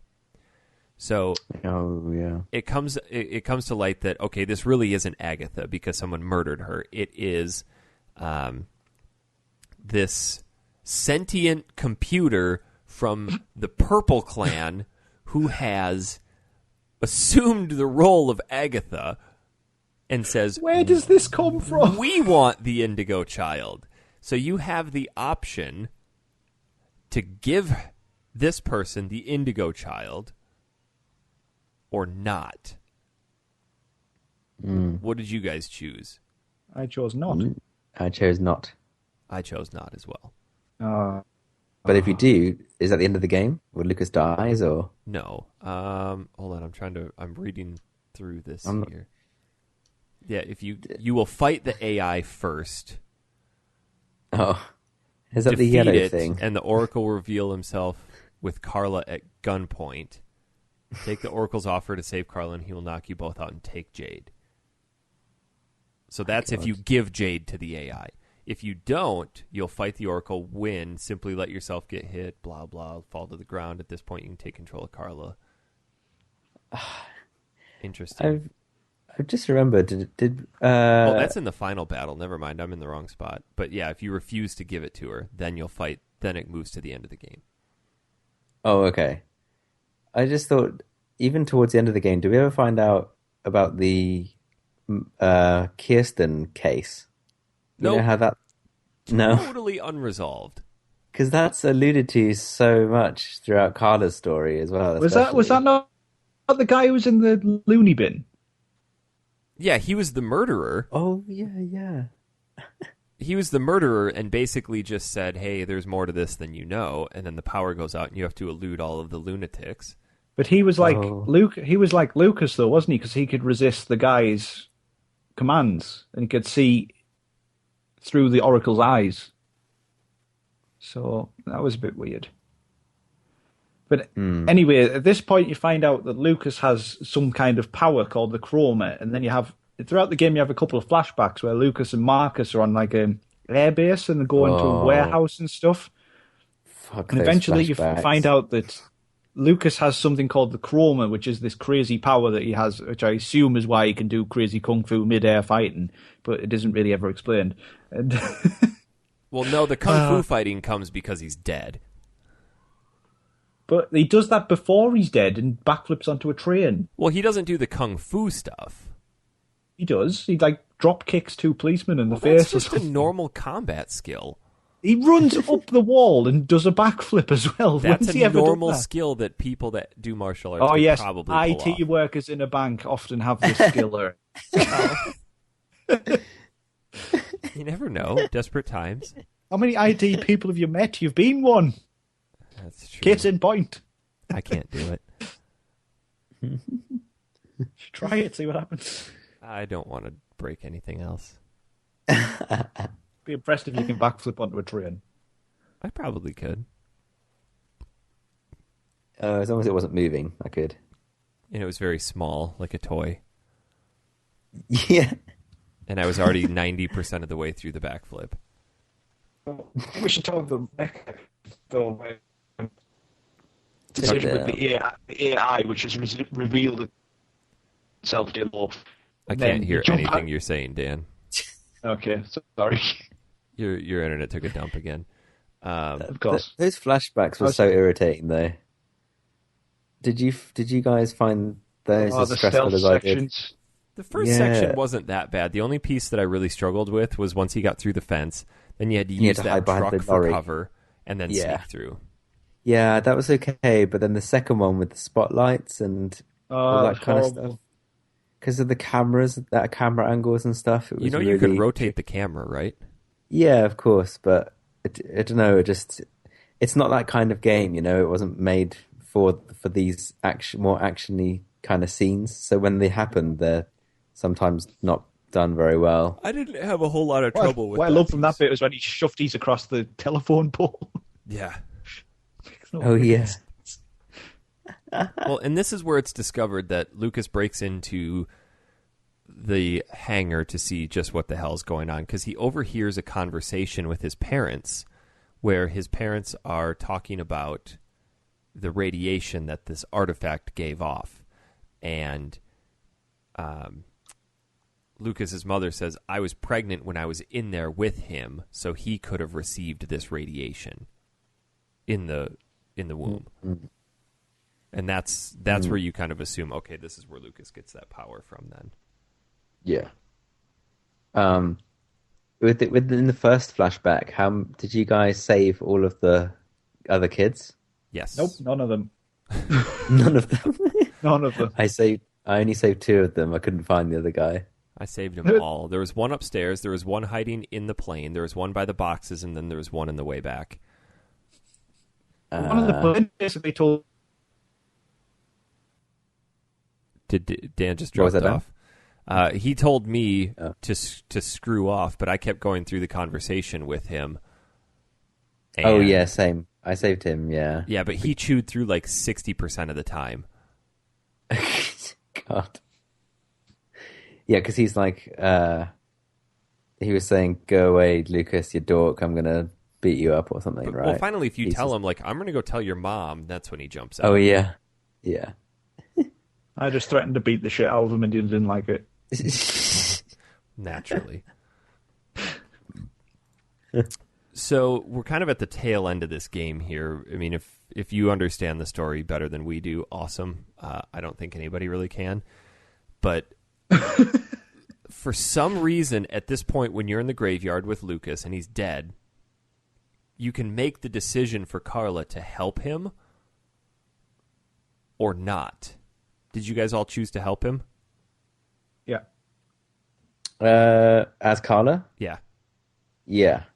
So I did. She decides to help, and somehow you end up in this sewer with a bunch of homeless people called the Invisibles. And this is where I really lost it with Carla's character. Because you take the Indigo girl down here, they give her a safe haven, they say, hey, you guys need to rest. Lucas goes and tries to sleep. Carla can walk around and try to repair a radio. Did you guys get that back up? Yes, I repaired that and listened to all the reports. I couldn't find the antenna. I was on the barricade. You had to break it off. See, I wanted to, but then I went into the room and saw that I could lay down next to Lucas. I'm like, oh, okay, cool. And it turns into a sexy time. So Carla goes from this tenacious detective trying to track down this murderer, which could potentially be the biggest case of her career, to having sex with his dead body. That is Yes, somehow but she still also alive. said to him, like, even though she's known him about half an hour, she just goes, "I love you, Lucas." And I was like, what? But even throughout the Yeah. game, she's actually said that she doesn't believe in love and stuff. And then that she just, out of the blue, this crazy guy who she thought was a murderer like the day before, she now loves him. Well, she had that stupid dinner sex scene. conversation with her gay roommate or gay Yeah. neighbor. Like, I don't need anybody in my life. I have my job. Yeah. Yeah. And then it just made no sense, and they just threw every bit of her character build out of the window, and I was absolutely disgusted. I was like, what is going Well, she on? gives him a kiss, and she's like, "Oh, your lips are cold." Like, I wanted Lucas to go, "Yeah, because I'm dead." But like, that's not even the weirdest part. So after that, you have to mount this operation to break back into this hangar where the artifact is. Somehow, Carla and Lucas are able to procure a giant snow cat. one of the things they use on mountains to pack down and shovel snow. Somehow they procure that. Now the world is covered in snow for some reason. No explanation with that. And Carla says, "I'll wait here." Lucas says, "If you don't hear from me in 15 minutes, go back where he came from." So Lucas goes in, gets into a final showdown with both the Oracle and the AI. When you defeat them, and this is where I'm curious to see where your endings differ than mine. When you defeat them, you can make the decision to put the Indigo Girl on the altar, which is basically just this bubbling hole in the ground. And then the credits roll. For me, Carla comes in, and the game cuts to the credits, and after that, it is Carla and Lucas in a field under a tree with Carla talking about how, the snow just disappeared and this and that, and guess what? I'm pregnant. It must have been maybe it was Lucas talking, but either way, Carla's pregnant, and they make a reference to, and she was in that chamber around the radiation just like my mother was with me, so the cycle is bound to repeat. And then Carla comes up behind him and says, "Lucas, what are you thinking about?" And he goes, "Oh, nothing." Credits. You never find out what the Indigo Prophecy was or anything like that. And then, but again, how is she pregnant? This man is dead.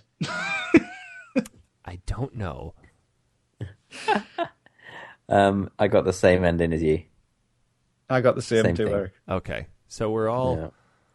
I believe to get the other endings, you have to lose to either the artificial intelligence or the Oracle guy. But of course, they have another epic airborne battle. This time involving energy blasts. And it's the Matrix style. So I think the other ones... Did the Matrix come out about the same time as this? Because I feel strongly influenced this game. So you can choose to either have the Orange Clan win, the Purple Clan win, or humanity wins. Those are the three endings. And ours was a good ending. If the Orange Clan wins, the Oracle defeats Lucas, proceeds to take Jade to the altar, and Jade whispers to the Oracle, who apparently gasps and grins and stands back. Jade apparently dies. Scene moves to New York, where it's clear of snow, no traffic, few pedestrians. Lucas narrating something about after a few days, temperature and the planet went back to normal. Oracle let us go, and his victory was enough for him. And then it goes on to say, Carl and I have been together since Wichita or Wichita. She's pregnant. Not sure what's going to happen now. We're trying to lead normal lives as though nothing ever happened. And again, it ends with Carla saying, "What are you thinking about, Lucas?" "Oh, nothing. Nothing at all." Credits. But if the Purple Clan wins,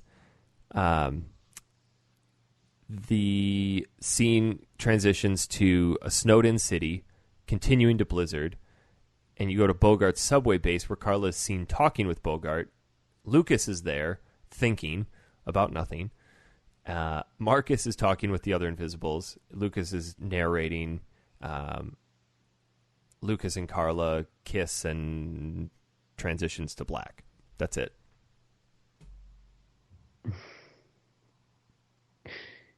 I like our ending the best. Yeah. Yeah. This is just so interesting how full circle this game comes, because it just lost me towards the end. I just thought it was ludicrous. Yeah, it was really good, Yeah. really tense. That really carried me through about the first 70% of the game. And then after that, I just went, if I weren't so invested in this, I'd probably stop. Yeah, definitely. There's too many new, not characters, but too many new scenarios that get introduced in such quick succession. Like the Orange Clan, the Purple Clan, the Indigo Child, the sentient AI thing, all get introduced in the last 30% of the game. And it's just... And they're never really it's just fully too much explained. to take on at once. Exactly, yeah. It's just not... they really build up these 3-4 characters nicely to set the scene, and it's going to come to the end of the second act is good, and then the final part of it is just it just gets so batshit mental that I'm the same. I wouldn't have finished this, I don't think, if they'd put elements of that third act in throughout the rest of the game. It would have been a real struggle to get through. I enjoyed it, though. I think it was a really well done game that crested into what they were to make down the road. Because without Indigo Prophecy, we wouldn't have had Heavy Rain. It's just a shame it lets itself go so much. Yeah. I have an answer why it's called Fahrenheit, by the way. Why? It's because the film Fahrenheit 9/11 came out at the same time. So to avoid confusion, they changed the title. Oh, in the United States. Got it. No way. I think it's definitely worth playing if you like those styles of games. Just don't expect a whole lot of cohesion with the story. Yeah. But I still think I'm willing to overlook Carla's last third of the game because she was such a good character in the first 2/3. Yeah. Such a shame. They really ruined her character. I was so annoyed by how much they ruined it, so I'm not letting them have it. It's bad. Oh. Terrible. Any final Overall, thoughts? I enjoyed the first half of the game, but the second half of the game is ridiculous and should be immediately scrapped and rewrote. Try again, David Cage. I don't know what that guy was on, but I want some of it. Should we move on to some emails? Yes. We should. If you'd like to send us an email, factorysealed@manatank.com. First one comes from Matthew Martins. I believe he...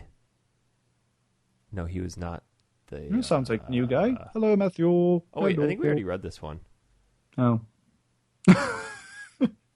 Well, I'm going to read it again. Hey, guys, got to start by saying I love the show. Next, I don't understand how you can do a Mega Man X and not mention the Hadoken Easter egg. I'm pretty sure we talked about that. We did. Yeah. Yeah, we did. That was his comment. We talked about it for sure. I know we did. We did. I remember talking about it. Actual question comes from Jack Grant. He is the one who sent in the poop question from last week. He says, hey, everyone, thanks for reading my question last week. It was, as always, comedy gold. On to my question. If you could incorporate any retro game mechanic into a modern game, what mechanic would it be and why? Wow.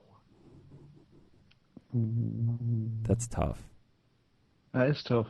I'm just trying to think of what what retro game mechanics really existed besides platforming. Isometric top-down views? I know it's not really a mechanic as such, but I think the whole turn-based battle systems are pretty much gone now. I'd like those to come back. Like standard JRPG? Yeah, definitely. That would be good. I'm with you, Tom. World maps. Oh, yes. Yeah, like maps. overworld maps with towns that you click into or walk into and switch to the town. Yes. Ni no Kuni Yes. proved that it can still work. and look very good while doing it. Yes. World maps is my choice, people. I think I reference Dark Cloud 2 a lot. I'd still like to have more games, and they kind of did it with White Knight Chronicles, but not to the level that I really want to see it, where you recruit people to move to a town and you can construct this town based on their needs. Like, I want to see that done in a new modern game. Yeah. I mean, Dark That'd Cloud be 2 cool. is so good. I've not actually played. It's called Dark Chronicle over here, and it's actually on PS4 now. Yep. I might have to. I might have to pick that up after Rogue Galaxy was so good. It definitely Rogue Galaxy expanded upon that, but Rogue Galaxy did not have the town building aspect of it. So you move on to these 7 different areas that have really lengthy dungeons, and as you go into each dungeon, you collect geostones that you take back to town, and each geostone gives you a certain item or whatever that you can build a town out of. And then you go back to the main town that wasn't affected by this time crunch that tore everything apart, and you have to recruit people to move into these different towns, but they'll only move based on certain criteria. So it's just a big puzzle, and it's really cool. Awesome. Sounds good to me. Philip Lois. Lois Lane? Lowas? I don't know how you'd pronounce that. Hello. I just finished listening to the previous podcast, and I was shocked by the response to the sitting standing when wiping question. How can people stand? That is just crazy. I, like you, Eric, am with the One Cheek Lean clan, and I wasn't even aware that people stand up. There's something clearly wrong with those people. That's just my thoughts. Thanks for the podcast, Philip. Good, I'm not alone in the world. Brilliant. That's great, Philip. Thank you for that. If you stand up, start sitting down because you're weird. Tom, you said that Kat was shocked that you're a stander. Yeah. Oh my God, she was furious. Is she a one cheek leaner? I'm guessing so. Yes. She's in that clan.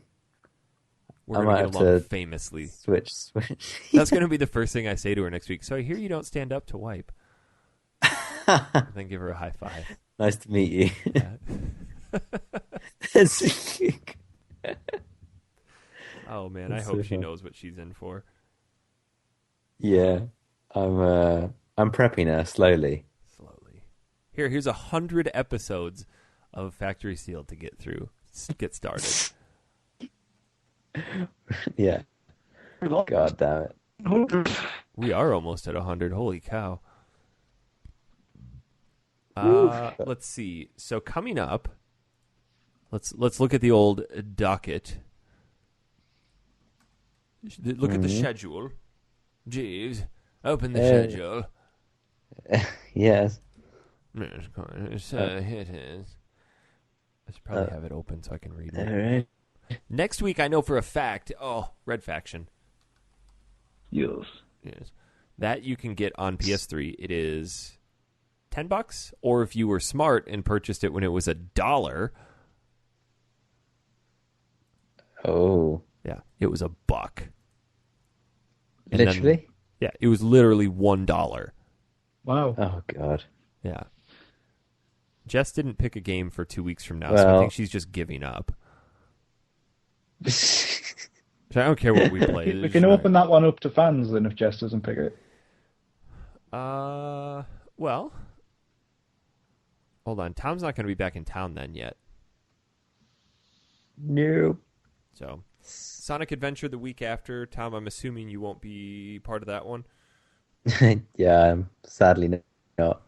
We will fill a gap while you're here with a Ni no Kuni show. Or not Ni no Kuni show, Jesus. Popolo Croy. What? Yeah, we're going to cover all of Ni no Kuni, all 70 hours, one show. We need to do our 4th chapter or 4th book of Ni no Kuni. Oh, when are we doing that? When you're here in town. Oh, okay. Popolo Croy, it's not Ni no Kuni. Did I say Ni no Kuni again? Yes. Oh, shit, it's Popolo Croy. I got Ni no Kuni on the brain. Clearly. You need to replay it. No, I do. Yeah, we'll do that when you're here, so we'll figure something out. Jess has to pick another game. We are going to be doing a giveaway this week. What should we give away, guys? We have some money to put back to the fans. Red Faction, probably. Red Faction. Okay. Yeah. We'll get a copy of Red Faction on the old Steamaroo there. I kind of wish I would have bought some copies of it a while ago because it was on sale. But And because you're cheap. We'll give away a copy of Red Faction for next week. So keep an eye out for the Twitters or the Facebook. And the Facebook ors. Tom will be local next week. We will have a half local show. Oh, God. And So excited. we will be broadcasting from Vegas if we can figure out how we can do that. We'll be drunk, too. Drinking mimosas. We're going to have mimosas really on the show, well, guys. Tom. What'd you say? We're going to have a mimosa on the show. A mimosa? Yeah, do you know what that is? No. Champagne and orange juice, the breakfast drink of champions. Oh, of course. Or we could just have Bloody Marys. Yeah, that's in the same category, isn't it? No, Bloody Mary is like tomato juice and a bunch of other stuff. But Yeah, they're both they're both the cocktail. socially acceptable breakfast alcohol drinks. Yeah. Or we could just do shots of bourbon. Ugh. Yeah. No. Get used It's not university. Yeah, that's true. All right. Daniel, Eric. how are you? No, we're not doing this again. Stop it, guys. Stop it. Tell me what to do. Where can we find you on the Twitter? You can find me on the Twitter at The Frosted Cloth. Oh, where's it loud? Yo, miss, where can we find you? Ooh, found me at Hyper Jelly. Dan, you know who you sounded like there? Who? The old dude from Psychonauts. Do I smell bacon? Is that bacon? We've been through this before. I can do his voice. Great. Wait a minute. I'm looking at the schedule here, and Jess told me I'm a baby for liking Harvest Moon Mineral Town. Oh, that game is TNA. Such a baby.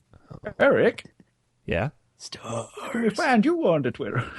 You can find me at Honest Pizza. If you want to follow the show at Factory_Sealed or on Facebook, Facebook.com/FactorySealed, or, there's a lot of ors, if you want to support us on Patreon and get yourself a sweet view into the preparation that doesn't go into the show, you can find us at patreon.com/FactorySealed. Get yourself access to the Factory Sealed Unwrapped show, where we have anywhere from half an hour to 10 minutes to half an hour of just goofy, inane chat before the show starts.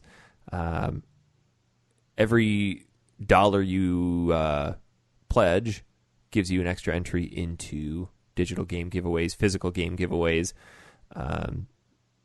So yeah, everything that we make goes back to you guys. Correct. Yay! So you will hear such things as the invention of the Gosh Darn Cheeseburger Company, which is a genius episode. And I laughed that so. conversation was so dumb. Can you listen to it, Can Tom? you just do this for me? Yeah. You just say cheddar in that voice again. I forgot what my voice was. Just like cheddar. We're going to get another goddamn mild cheddar. It's going to be real sharp cheddar. Wow. Brilliant. Good times. Yes. I loved it. It was a full outlining of the Gosh Darn Cheeseburger Company. Probably never coming to a town near you. Sounds like a challenge. We actually outlined in this Unwrapped episode who we're going to hire. Yes. We do. It's an ongoing process every Sunday. It just becomes a little bit more of a reality. Next week we'll be deciding on burger structure. No, it's just it's hamburger cheese bun. Like there's nothing else to it. Yeah. No fries. Yeah, no fries, just extra cheeseburgers, like mini cheeseburgers. Oh, a basket of mini cheeseburgers. Oh. Like the size of French fries. The gosh darn cheeseburger basket. The cheeseburgers basket. Sure. Cheeseburgers, always with an O, always with a Z. Sneakers. Sneakers. I think sneakers is what started the whole grammar debate. I wouldn't be surprised. So yeah, that's where you can get access to that. It's really dumb. Like super dumb. Worth it. Oh yeah. I enjoy. That's my favorite part to listen back to when I put the shows together. It's like, just how dumb were we today? And the answer is usually we're pretty dumb on the normal show, but it really gets ramped up when we're not recording for some reason. Well, we are recorded, but we're not properly. Wow. It's also a little bit more of a glimpse into our personal lives too, because sometimes we have actual conversation. Like you can hear how squeaky my doors are. We got into an argument about a door last week. That happened before I was on the call. I listened back, and your door is so squeaky, Dan. I know. He needs a WD-40 on there. Oh, he bought it, just hasn't done it yet. Oh. Yeah. It's like... Sorry. I like it. That's character. I said this.